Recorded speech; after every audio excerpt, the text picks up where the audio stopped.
Rocking Chair Session.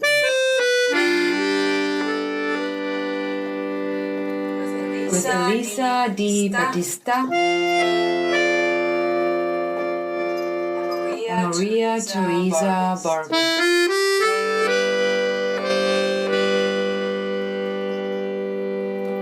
Hello, everyone, and welcome to RCS Rocking Chair Sessions, Volume 34 with artist Troy Simmons. Hi, Troy. Ladies. Hello, Welcome. Thank you for sitting down with us, finally. We have been planning this special Our Basel edition for about, I'd say 6 months, if not I'd longer. say 6 months, right, Troy? It's been maybe 6 months. It's been six. It's somewhere been like around this, 6 months. this huge build-up. You know, we are like expecting so much to happen right now. Even, going back and forth. One of the things that happened is you listeners might hear it even. We are in a different space. For the first time ever, Rocking Chair Sessions is on the move. We are in Troy's studio, which is quite incredible. Studio 3 outside at the Bakehouse Art Complex.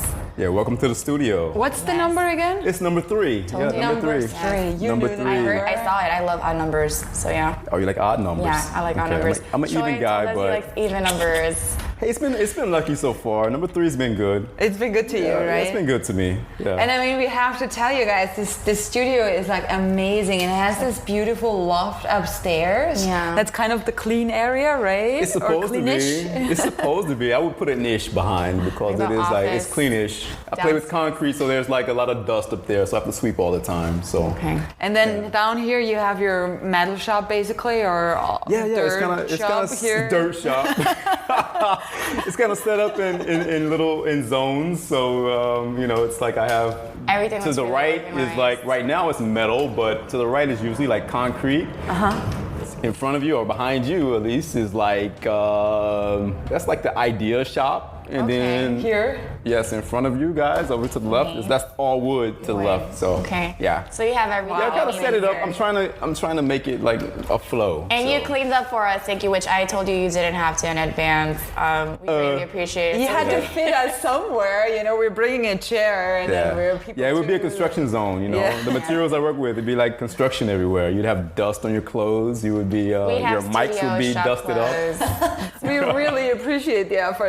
It's Yeah. really, really great. We've been displaced today because, well, not really displaced, but the indoors was a little bit noisier because there was an artist talk. But we're looking forward, I think, to finally sitting down. I think we've rescheduled 3 times, so I think the number 3 is quite accurate for your studio. I guess so. Number 3 is good. Troy Number is a 3 very, is good. very busy person, and he travels a lot too. I know. And he was actually installing today, and we had to change the time in which we were meeting to be able to interview how him. busy So he we'd is. like to know, let's just jump into that. What were you installing Yeah. Tell us today? a little bit and about what Yeah, were so- you installing? I mean, we're It's getting. a very special show, right? Yeah, it's a good show. I mean, it's really interesting. I got a call about a week and a half ago. You know, we're coming up on Basel here in Miami, so I have a show happening with my gallery, Jen Colson Contemporary, at Art Context. But in between that, I got a phone call. It's like, hey, Troy, come show at the Haitian Museum. And how can you say no to the Haitian Museum? So here I am. Hey, installed today. So I was doing it, trying to fit everything together.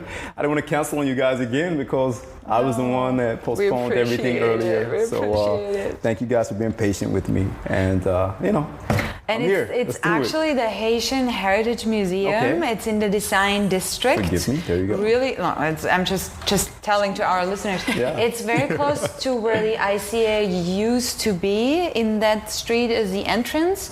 And the opening is going to be when? the opening is on let me pull my notes out. Yes. Because I just learned about the show.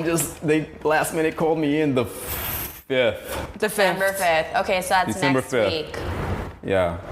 Uh-oh. Let me Tuesday. Get some notes. It's Tuesday. It is Tuesday. It's It is Tuesday. Exactly. Okay, so for those of you that are at Bosling nearby or in the vicinity Well, of... there is a waiting list. Oh, really? Yeah, there's over 300 people have already RSVP'd. So if you go to their website, Wow. and if Okay. the website, I mean, just really Google the Can you get us Haitian on the list? Heritage Museum, and I can get you on the list. Please and thank you. If there's an email that came through and you really want to go, I can get you on the list Yeah, for that'd be it. great. But I'll- of doing In terms of interviews. doing this, shh, don't tell the people.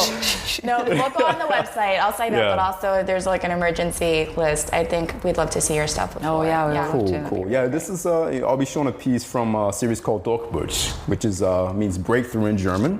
And it's actually pronounced Durchbruch. Well, you know, Durchbruch. I could have said Duckburg. I can't believe that you chose a word that is so difficult to pronounce. Isn't it hard? Nobody. But at least you in the tried. American language. But no one knows it. No one knows wait, it. Wait, now listen. Except for the your way wife. I've learned, like the German language has been, I guess, Schwäbisch and Schwäbisch. Schwäbisch. Okay, so now your dialect is a little different, though. Tyrolean. Thank you. So Durchbruch. Durchbruch. Durchbruch. In Tyrol, we are doing like that. It's like a harking sound. It's like How do you say it in Schwäbisch?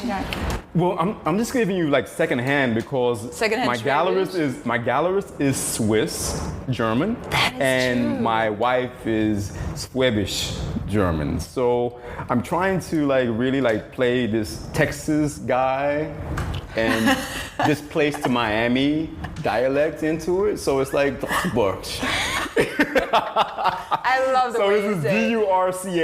Durchbruch. Look it up. Anyways, breakthrough. We can say it in English. It's breakthrough. Yes. So that's the piece that's there. It's called Black Dahlia. It's in the Durchbruch, or say Durchbruch. it. There you go. It's in that series. And give us something. Come No, on. it's good. I can. Durchbruch. Just Durchbruch. Durchbruch. Durchbruch. there you go. That's Good not job. bad for Pretty good. Thank you. Panamanian American. Mexican. All of that.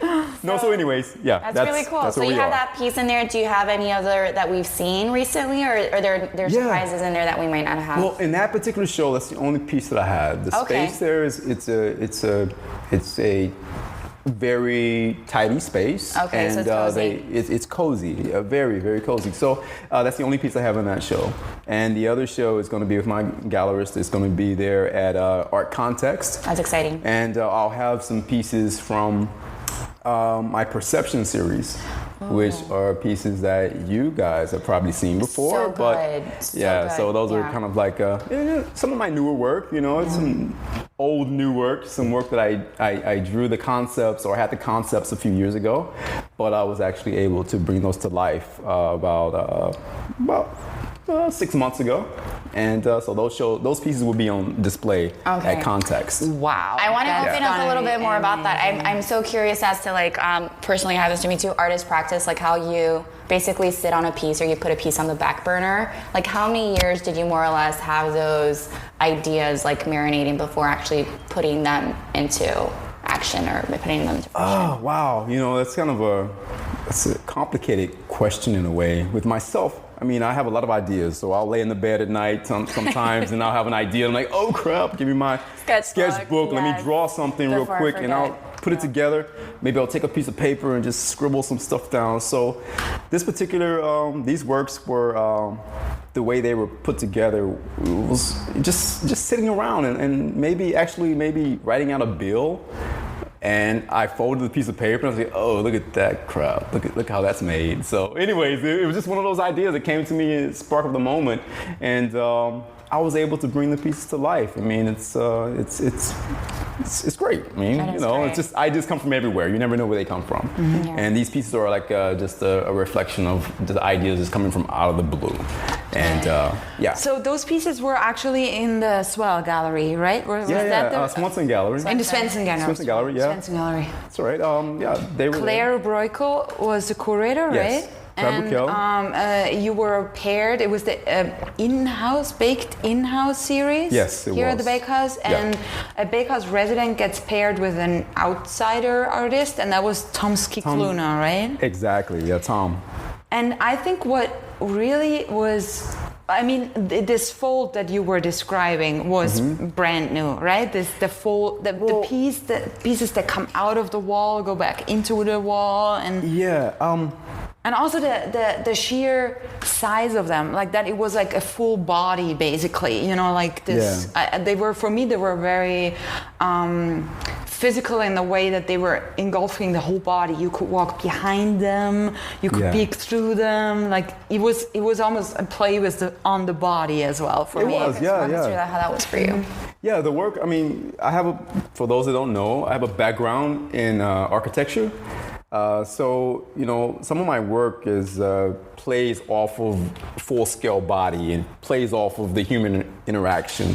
And with these pieces, I wanted them to pretty much represent interior, exterior, doors, opening yourself up, revealing what's behind the walls, kind of like, just a play between the piece and your own personal thoughts and ideas and who you are as a person. So yeah, I had the pieces had to be of scale, and they're actually the same size of ADA requirements when it comes to what it takes for an architectural building to be completed. You have to have doors that you can walk out of at a certain size, or a person in a wheelchair has to be able to get out of that door. So the sizes are up to code, basically. So the pieces are built to code for buildings, and the names of the pieces are set up as those actual codes that are related through those buildings.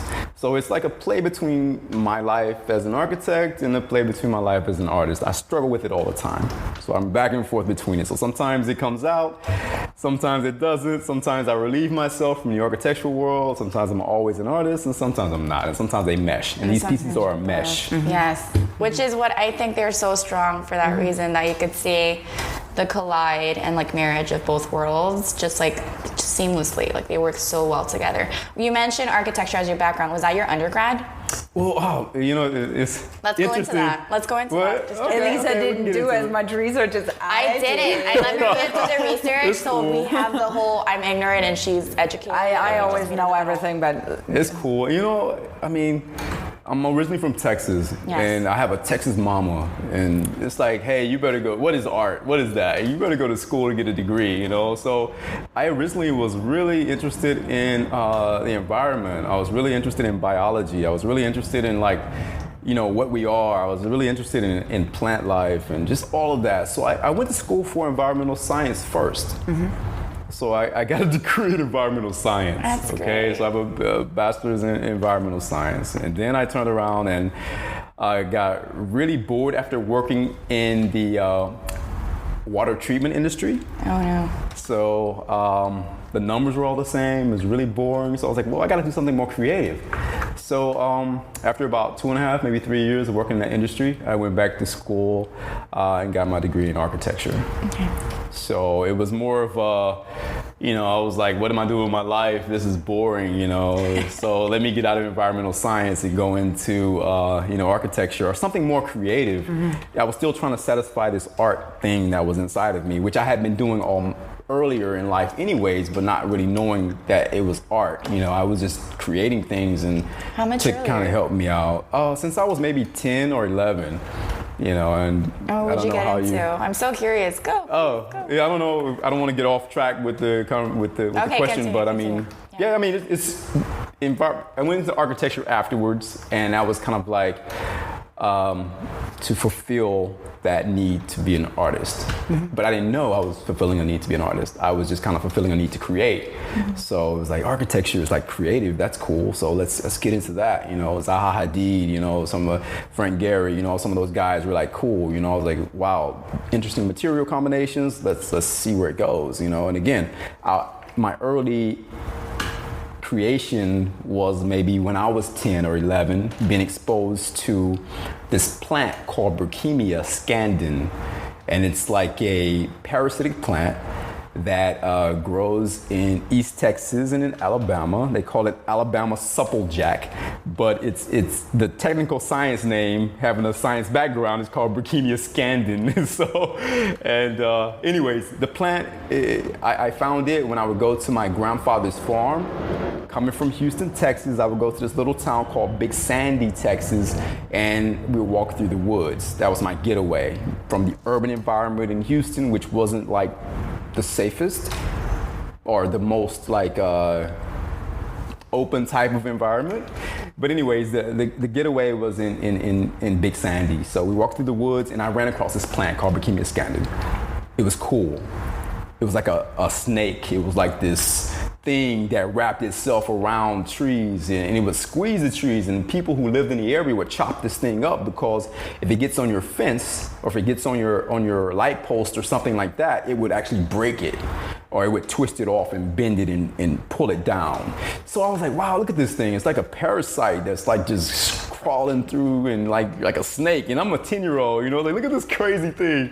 So it was green and like all crazy looking. So anyways, I would cut it. Well, people would cut it and trash it. And my grandpa was like, yeah, grab a piece, and I know where some more of them are, And we would go and find it and hunt in the woods and find it. And I would take it back home to Houston with me, and I would put it together, and I would like manipulate it and make it kind of like, what could I make it do, And it was kind of like this little toy. And I played with G.I. Joe, but then I also played with Burkina Scandin. So it was like, what is that, man? What are you playing with? I'm like, oh, got my Burkina, Anyways, so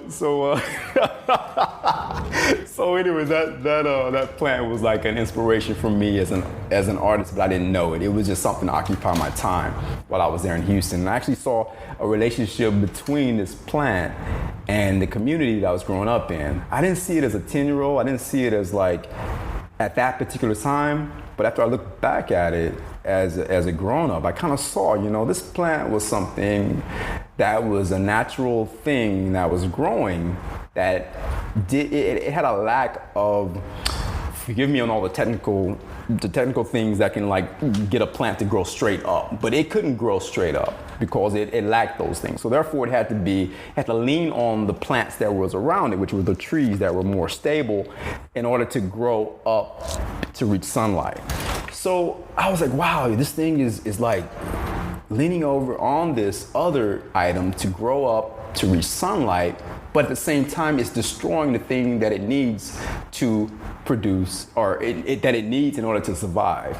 And I saw that like with my neighborhood that I grew up in. I was like, wow, it's like, the neighborhood that I was in, I got my shoes were stolen, I had my necklace stolen, we had fights after school. Yeah, I mean, it's typical, but in my neighborhood in particular, it was a little bit violent. It wasn't the worst, but it was a little violent. A few people, may have had a murder or two, but it wasn't just like, it was dangerous, but it wasn't just the most dangerous. I'll put it like that. And I look back, and it's like this plant was almost a reflection of what the people in the neighborhood really were doing. And I look at the different neighborhoods and the different like environments in some of the cities around the U.S., where you have people in situations where they are trying to survive. Mm-hmm. They're trying to reach sunlight, but at the same time, they're killing people around them. They're destroying their own personal neighborhood while they're trying to actually survive. They're destroying the things around them while they're trying to survive. They're destroying other people, other lives, while they're actually trying to survive. And it's just a survival tactic. And it's almost like, hey, look, we're not too far away from what the world is and what nature is. We're just natural animals or natural beings that are really just trying to survive. And it goes for anything. If you're in a certain situation, you're gonna do what it takes to survive. Mm-hmm. So anyways, I saw a parallel, not as a 10-year-old, but as I got older, I saw it. And it holds true to the work. I don't really work in that material that much, but I still have the material. When I moved to Miami, I would ship those things back and forth, man. I would fly. You brought it to Miami? Yeah. I would go to Texas and, catch a flight, and I would have like a big duffel bag, and security would be like, what? Wait, hold up, can you travel with this? But it was, it was cut, it was wood. I mean, it's like, it wasn't a live plant. So therefore, it wasn't any danger. It wasn't an endangered species going to like interfere with what's happening here in Miami. So, I flew with it. It was kind of funny and startling to see like big duffel bags full of these big pieces of sticks that this guy is flying back and forth with. So anyways, so it's a material that I hold true to. I may revisit it one day, but it was what started me out. It's what got me involved with I guess what this thing called art. And now I'm in it, and I'm in it now. So, yeah. Yeah, you're a full-time artist now. You have a gallery representation. You show. It's amazing. You're living the dream. You've been showing at our Basel during Art Week for a couple of years now. You've been doing this a while now, right? It's been. I mean, I can imagine it's been a big journey for you to come to this point also. Yeah, it has been, you know. It's been an interesting whirlwind of a ride, like learning the art world and getting involved with it. And meeting people, you know, that you know, artists that are artists, you know, and just because I never call myself personally an artist because I never saw it like that, you know. I just saw it as something I was creating or things that I create because I enjoy creating, you know, and I enjoy it. It's like, what can I do with that? You know, let me make something. Let me create. It's like something I have to have. I have to do it, you know. So it's been great though. Like I said, as far as getting connected with the gallerist, she's interesting herself. She's has a space in Basel. I actually met her here at Bakehouse. She came through my studio, and when I moved to Miami, I've done some business here, and I've been burnt every once in a while. So I was really hesitant in who she was, you know, like, okay, who is this woman coming saying she's from Basel, and what is this about, you know? So she actually bought a piece. And you know, pretty substantial amount, you know, and it was like, wow, okay, so she's for real, she's serious. And she bought a piece, and then we shipped a few pieces to Europe, and it's been like this whirlwind, you know, art love affair thing happening, and we've just been enjoying things together. So she's exposed me. That is a big commitment to ship those pieces to Basel, right? Alone the shipping costs, and your works are heavy. Yes. Yeah, and they are human size, but they're large scale. They're not petite pieces. Like they hold a presence to them. And they're concrete. They're very and aluminum. sophisticated. You know, maybe not fragile, but you have to treat them right. You have to hang them right. You know, so that's a big commitment for a gallery in Basel. You know, to do that. Amazing. Yeah, she definitely. You know, it's been great with her. You know, I'll leave it at that. I mean, it's been really good. She believes in me, and I think if you have someone who believes in you, you need to really be true. You need to really respect the fact that someone believes in you, and that's really, you know, like I said, I never really call myself an artist, and until it's ridiculous. So you know, but you know, she believed in me, and so that's you don't really what it's about. call yourself an artist? Do you feel inside, like when all the lights are turned off and you know there's no one around, like in your heart, do you feel like you're an artist? Well, you know, I guess I haven't been. The statement of being an artist never really came up to me because I was always creating. It was I have to create. If I don't create, I'm missing something. So I guess, you know, is that what an artist does? If I don't create something, if I'm not able to take what I've thought of in my head and bring it to reality or bring it to the present world, to put it out there. I mean, I guess that there's an unsettling feeling. But I mean, then we could say architects probably feel like that too, right? Well, let me tell you. I mean, I really agree with you on that. And you know, I think an architect is a person who is an artist with governmental rules. Yes, that's what you were talking about before, also with the door sizes and stuff like that. Exactly, because you have to always stick to something. And when I was practicing, you know, in architecture, I worked for a design build firm in Oklahoma, and they were also doing projects with developers in Texas. So it was kind of an Oklahoma, Texas, Arkansas, kind of a Midwest type of development, you know, design build company. So basically what we did is that, you know, if a developer or someone came in and they said, hey, I would like to have, you know, I got to fill these lots with houses, and can you design something? Sometimes they would walk in, they would bring a brochure of something they saw online, and they were like, hey, can you change this brochure? That is not really the way it's supposed to be done. But sometimes if we needed the work, then we would take on those type of developers. But it became and over again type of thing. That's why the United States has a lot of cookie cutters. Yeah. Exactly. If you look at the United States, the Midwest, a lot of homes are the same repeats over and over again. Yeah. Maybe they'll flip the garage, or they'll put the door on the left, or they put the door on the right, and it'll just be a flip. And so it almost becomes redundant. It's just the thing over and over again. So after a while, the creativity leaves you. The architect usually, and I'm not speaking for every architect out there, but most architects want the freedom of creation. Mm-hmm. And you don't really get a chance to be a free creator unless you become one of the big names like Frank Gehry. If you become Zaha Hadid.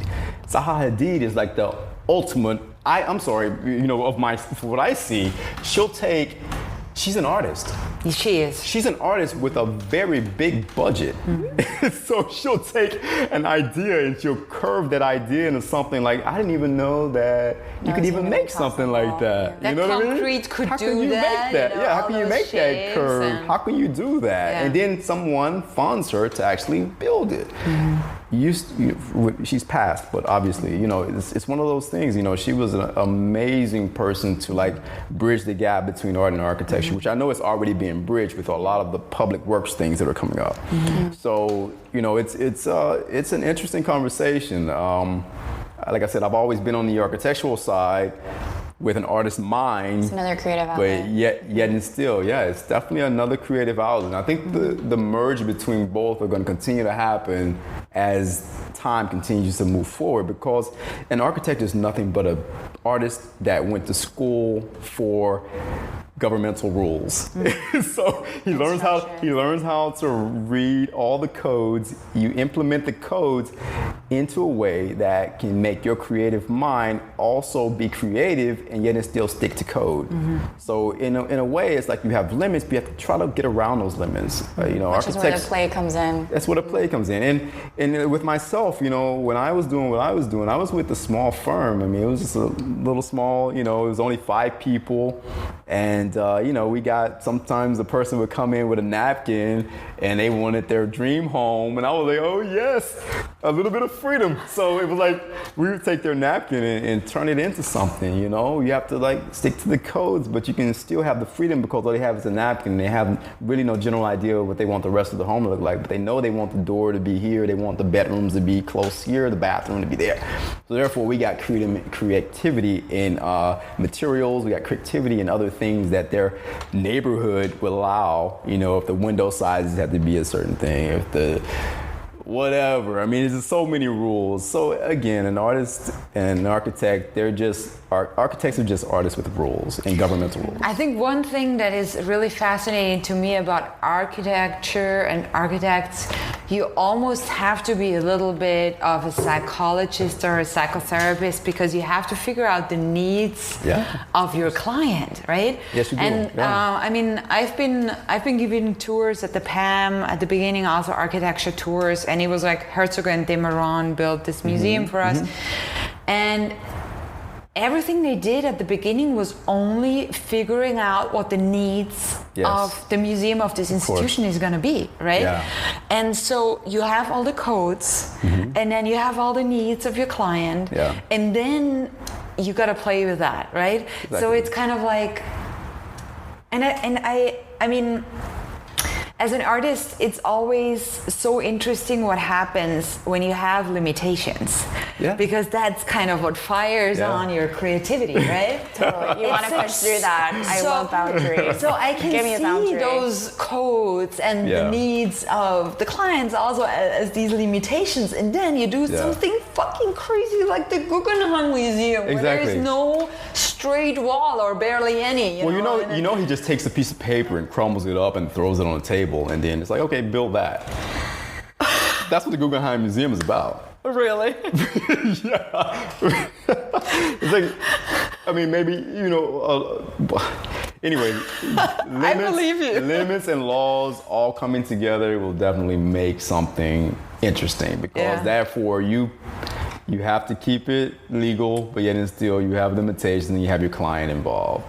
you want to be free, but it's like all of that mixes together and makes something. Yeah, but in your artwork, I do see the crossover because, like, for example, in architecture, obviously you have to have wiring for support, you use aluminum for structure, and you obviously have to use concrete. And those are materials that you do utilize and incorporate in your artwork in a more, it's still architectural kind of way. So I'm curious, in terms of application and process and practice, how is it that architecture prepped you for using the wood, using the aluminum, using the concrete, or are these things you already had prior to pursuing architecture? Like, or did architecture kind of sort of bring you in light into how these materials could be used or mixed?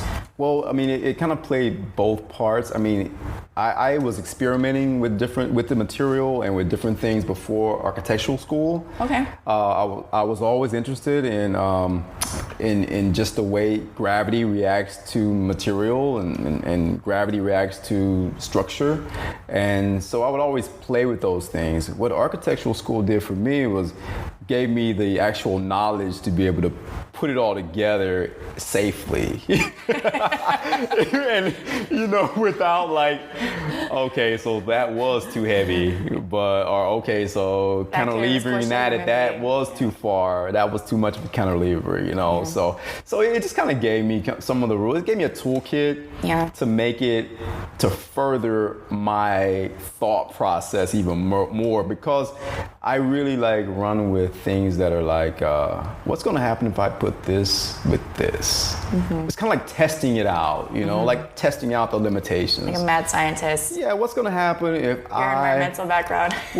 Exactly. So the environmental was there too, because I did a lot of chemistry, you know, quantitative analysis, chemistry, like organic chemistry 1 through 85, I guess, but it felt like it. But I could have been a doctor with all the environmental science stuff. I didn't know environmental science was so tedious with chemistry. So yes, environmental science, the chemistry side of it really helped me experiment.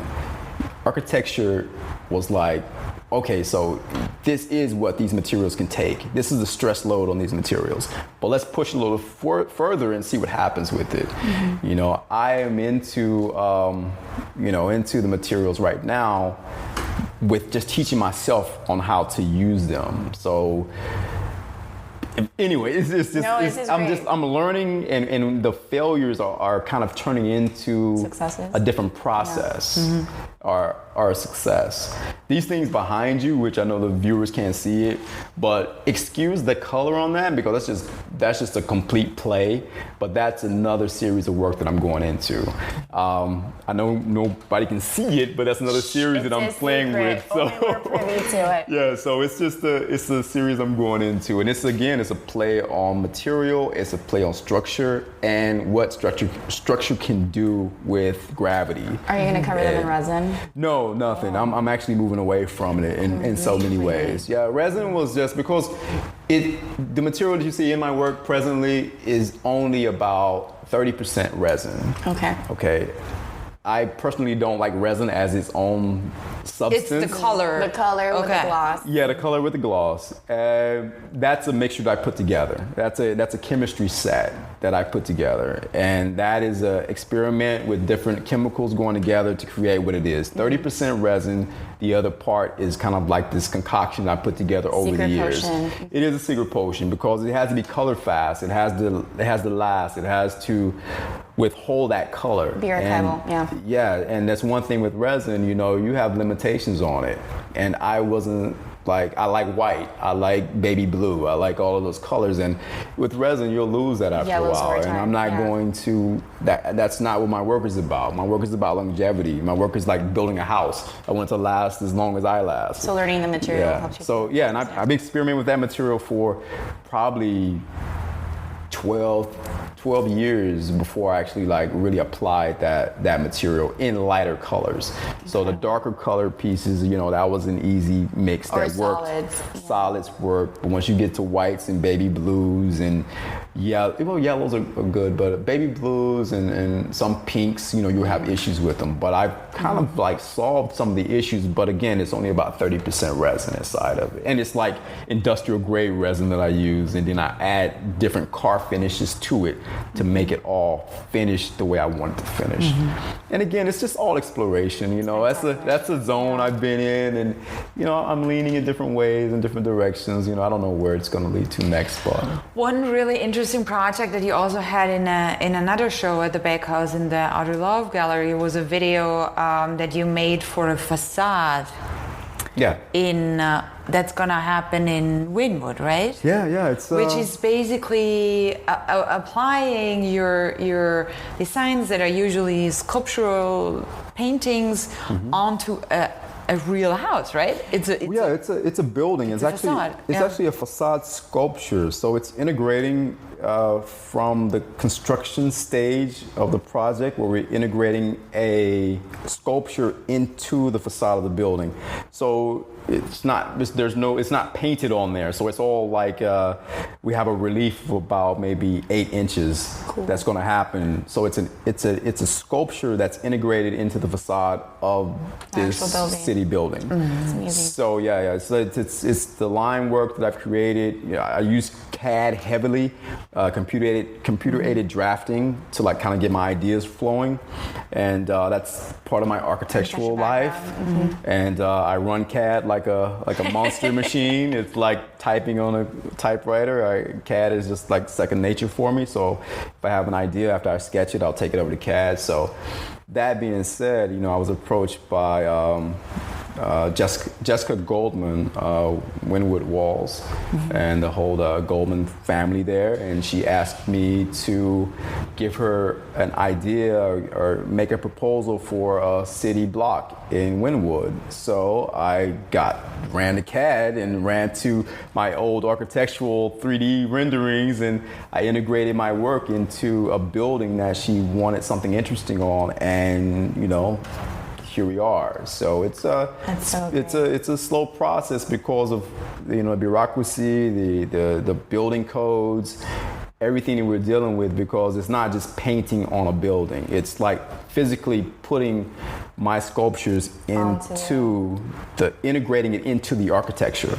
So the building is the sculpture, is the art. So the art is almost like a 300-foot sculpture. Wow. That you actually like. It's massive. It's like work the whole, in. yeah. So it's I forget the actual city block numbers, but it's off of 2nd Avenue there. Is that 2nd Avenue? Yeah, 2nd Avenue, right there, the main hub of Wynwood, right across from Panther Coffee, right there, that whole area. Check it out.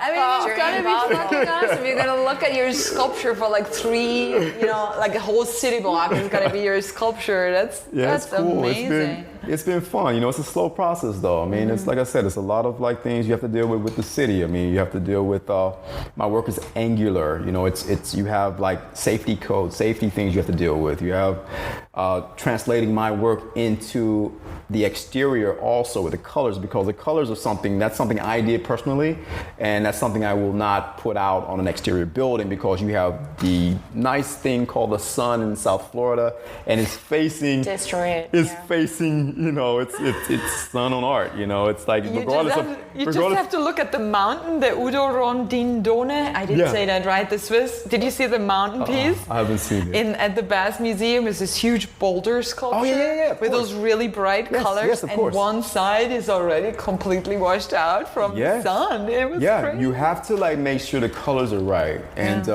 again, I'm working with PMG. I'm working with some really big companies to get the color right. And that's one of those things that, we have to get correct, because the client is really wanting the colors to be vibrant. So that's the one thing, and it has to last. We have to, to all you guys out there, we have to like make sure that the graffiti doesn't go too strong either. So the graffiti. Well, I feel please respect the art. It's different to me. Like if there's a writer doing their piece on a wall, that's flat. But if it's on an actual sculpture, then it's a different level for me. Yeah, hopefully I can get some respect from the Miami artists out out there, man. So once it goes I don't up, see people tagging That's up one of the sculptures hopefully we but can that's- respect it a little Yeah. bit. So anyways, it is what it is. I mean, it's a so- public piece, and I'm excited about it. It's a little slower than I would like for it to be, and I'm sure it's slower than the Goldmans would like for it to be also. But we have to make sure everything is lined up and everything is exactly the way it's supposed to be, because again, it's got to be longevity, and I want it to be a piece that everybody can look back 20, 30 years from now and still be excited about it. So yeah, That's so- amazing. That's really, really awesome. Do you feel your architectural background has helped through the process in terms of that you do have know-how, or it's been, I mean, it is Miami, there's a lot of bureaucracy. Has it been kind of sort of like sorry, you're from Texas, this is still not We believe that you know Kat, but you're still from Texas. Yeah, right. No, it's cool. I've been in Miami for about 10 years now, so You're it's. local now, basically. I guess Does so. he I count don't. as a I think local? once Can you I hit the have a 10-year little bit mark, of it? it's like Do once you you're Yeah. 10 count as years. a local? I mean, I got here when I was 3, so I think Oh, I do. come on, you're But I definitely think local. once you reach the 10-year mark anywhere, Yeah. you have the license. Where's your license from? Here, Miami. There you go, so you're a 33137. Miamian. Totally. man. I have a I'm here. license from Miami. You're a Miamian now too, and you married a Miamian. There you go. How's your journey here? I'm curious. Troy, you could share Oh, that wow. with us. You got here, obviously, you're right from Texas over 10 years ago, but why Yeah. Miami? Wow, I came to Miami with my wife. She drugged me here, kicking and screaming. I was trying to not come here. I had a good life. Everything was good for me in Texas, Oklahoma, all that stuff. I was in the architectural world and I was building homes. I've done over 300 homes. It was like, yeah, Troy, if you want a house done, let's go to him. So it was exciting. But what it did for me here in Miami is that it made me grow and actually gave me something. I mean, I came here during the time the economy was crashing. It made me dig deep into who I was as a person and actually brought my art world to my art life, or myself as an artist, into the forefront.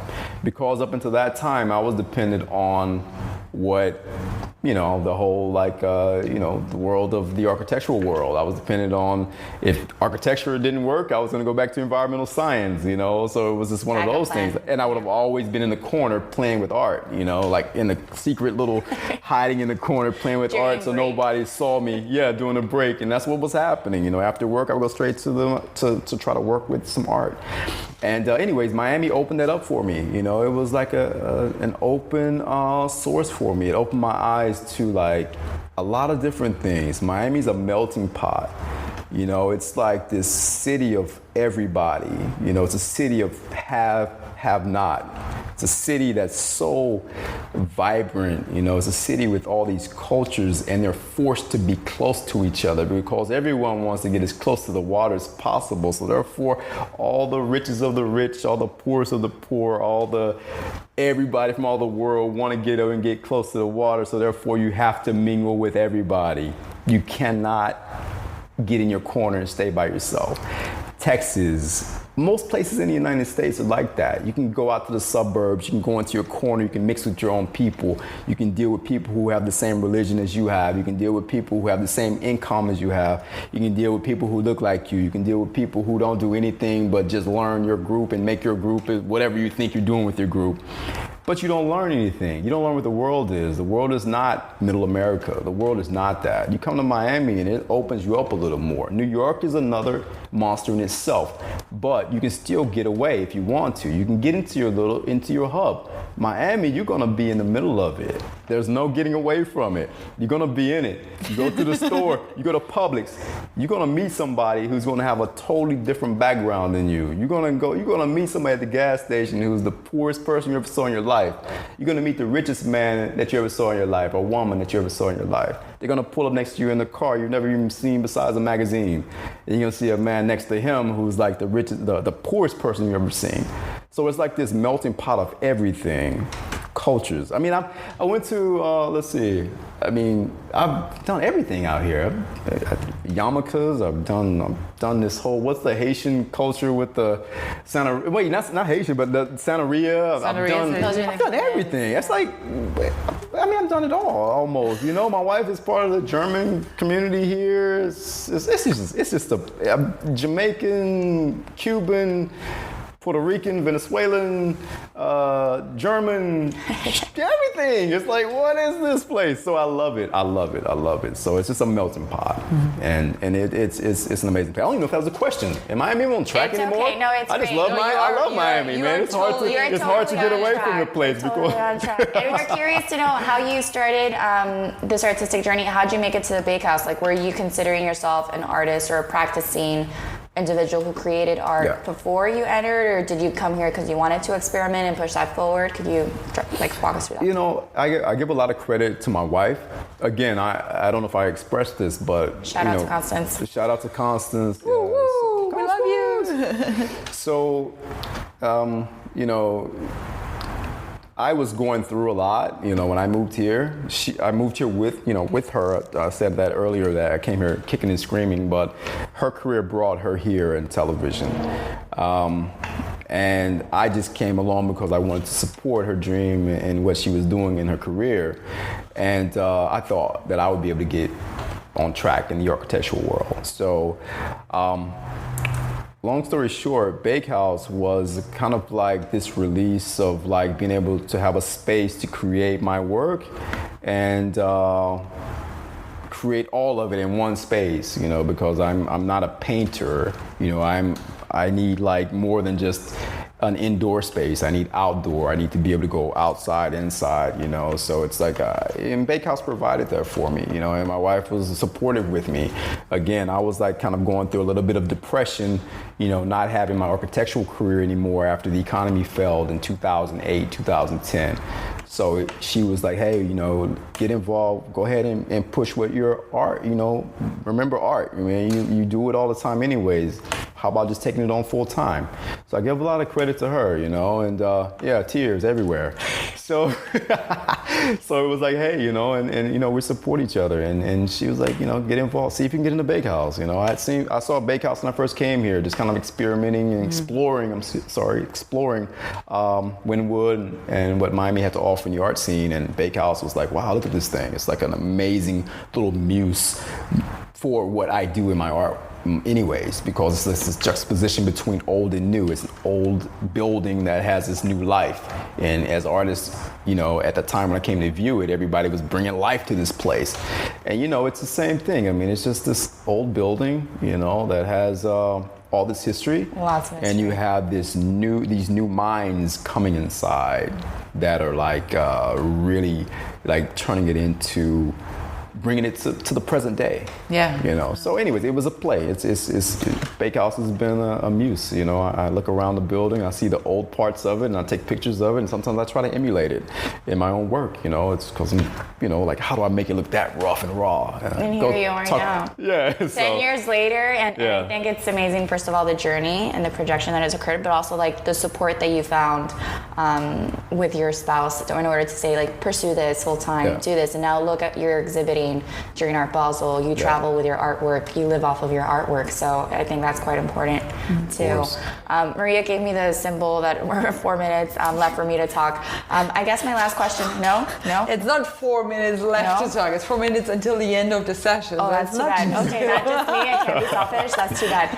I wanted to know how your mom reacted when you told her you were going to be a full-time artist. Oh, wow. You know, my mom is an artsy person herself. It was just one of those things. Yes. She just wanted you to be normal. Yeah, she wanted, you know, my mom just wanted, and I understand. My mom has been very supportive. My mom and my wife are like super supportive, okay? My mom just wanted, obviously, that what anyone wants, stability from the beginning and then go play, you know? Get it first and then go play. And that, from where we came from, you know, there in Texas, I didn't meet a lot of artists. You know, my mom came from, you know, a household of five kids. Forgive me if I said that wrong. God, I'm trying to get all the names. Right. 5 kids. And she, you know, it was a small town, and she was the only one that loved to pursue her dreams. And so, you know, she's the backbone of the family, you know, and I know she wants us to get out and like get education and go forward with what she knew from her era. over to us. I'm 42, so therefore you gotta understand it's like a different. This is not like I'm not 25. I'm not 30. I'm 42. Oh my God, I'm 42. Anyways, okay, you don't look it. You don't look it. Age is just a number. So anyway, the area my mom grew up in was like, hey, get an education and go play afterwards. And that's the way it's been, and that's what, afterwards, man, she's happy, she's excited, she to get here to Basel. She hasn't been to a Basel event yet, but she's been to some of the shows that I've had. But I sent videos back to her, and I sent pictures, and so anyway, she's happy. She's super excited because she's got an artsy little kick to herself. She draws beautifully. Yeah. Oh, she does. Yeah, but she ended up, she's an OBGYN. Oh, wow. Yeah, so she really pushed herself to get out and kind of like make something. So I had to make something. I had to do something, Well, and you're making lots of things and artwork, which is. Okay, Maria has a question for you before I. The very last question that you don't know about because it's like a surprise. Because you haven't listened to it, which is great. Okay, so the very last question in every rocking chair session is that you've been sitting on a magical rocking chair all this time. Okay. Are we brought to your studio? And since you made it through our session, it grants you 3 wishes. Oh my. You can wish for anything you want, but you have to say it out loud because otherwise it's not going to come true. So what would your 3 wishes be? Wow. See, I should have watched some of these things. 3 wishes. And they're like high-fiving each other. That's like the worst question. Oh my God, how can I answer this? We found question that you didn't have an answer to. Right? Yeah, I've been rambling and talking this whole time, and then it's like, okay. I've had 3 wishes. I guess I would wish to continue to be able to call myself an artist. Okay, that's great. That's a good one. Wow, how long do we have to get these wishes out? All right. Oh, you have time. You have a few minutes left. Will we edit this? Will there be an edit going on? It's all in, huh? The ability to continue making art, I think, is a really solid one. To continue to be an artist. To be an artist. Because we were discussing before if he's an artist or not. So which you totally are. He is. All right, I guess so. I guess we have that one down. Wait, you broke into something. That's number 1. Yeah. Okay, I got another one. Yeah, 2 more. To continue to create art. Yes. And make a living off of it. Yes. That's a really good one. To continue to be an artist. To continue to be able to work and live off as being an artist. Being an artist. And continue to be true to myself, That's number 3. That's 3. That's number 3, yeah. Yeah. Okay, last question. I know we're over time and you just answered all 3 magic questions. Where do you get your hair cut, Joy? That's funny. Oh man. Are you allowed to say that? Can I say it? Are you allowed to? Not? I cut my own hair. Nice. Wow. Yeah, I've always done it. Amazing. Incredible. Yeah. It's like a hair sculpture itself. Totally. Yeah, I do it. It's like, it's experiment. I think if you have the right tools, you can pretty much do anything, and you can take that and leave it to anything else. And when I say tools, it doesn't have to be a physical tool. I mean, you have to have the thought capacity to actually try to do it and want to do it. So I've played around with different things with my hair all my life. I'm gonna put my dad out there. My dad went bald when he was like 28. Oh, so I thought I was gonna go bald. So I shaved all my hair off. I was like, I'm gonna go bald, so I better shave it off. So I won't practice now, because if I'm bald at 25, then when I get to be 40, people be like, oh, he didn't go bald, he's been bald. Yeah. So it's like, hey. So I started cutting it off. the transition basically. Yeah, so when my hair started growing, and I'm like, oh, I'm not gonna go bald yet. And knock on some wood here. But you're still not bald. It's still cool. Far away from bald. So anyways, I just started experimenting, and again, it's like, I would go get my hair cut in Houston, like when I was, as a kid, and I was like, wow, that's like $5, $8, and I'm sure it's more expensive now, but I don't go to a barber. But like I can go buy a pair of clippers. I can cut my own hair and save money. So I started practicing as a kid and cutting my own hair, and I upgraded my clippers, and then started experimenting. And so now, like the cut that I have now is a reach back to a cut that I had at like 20. how was I, 23? Actually, no, I was younger than that. I was like 15, 16. Nice. And it was a play because I always juxtaposition of things have always been me with the materials I use in my art to my haircuts it's as very a kid. sculptural. That's why I asked. I'm like, it's almost like artistic and it's just a play. Yeah, as a kid, I had everyone at my age. I graduated in '94. 79. 79.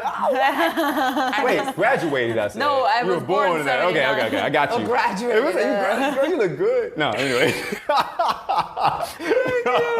Anyways, You graduated? I graduated in '94. 97. 97. That's the right one. Yeah, I graduated high school 94. 97. So anyways, my cut was like the play at that time. What people did with their hair in my community was braids. So everyone, if you ever saw the show, the movie, what is it? Menace to Society, all that stuff, those Boys in the Hood, all that stuff. Anyways, everybody had braids then. I was like, I don't want to just be a stereotype. I don't want no braids. So I'm like, let me do something interesting. I want to be unique. I hate stereotypes. You're so unique and different. I hate stereotypes. Totally. So it's just one of those things. I didn't want to be cliche. I didn't want to be exactly like what everybody else expected of you. So I did this cut where I basically had like these.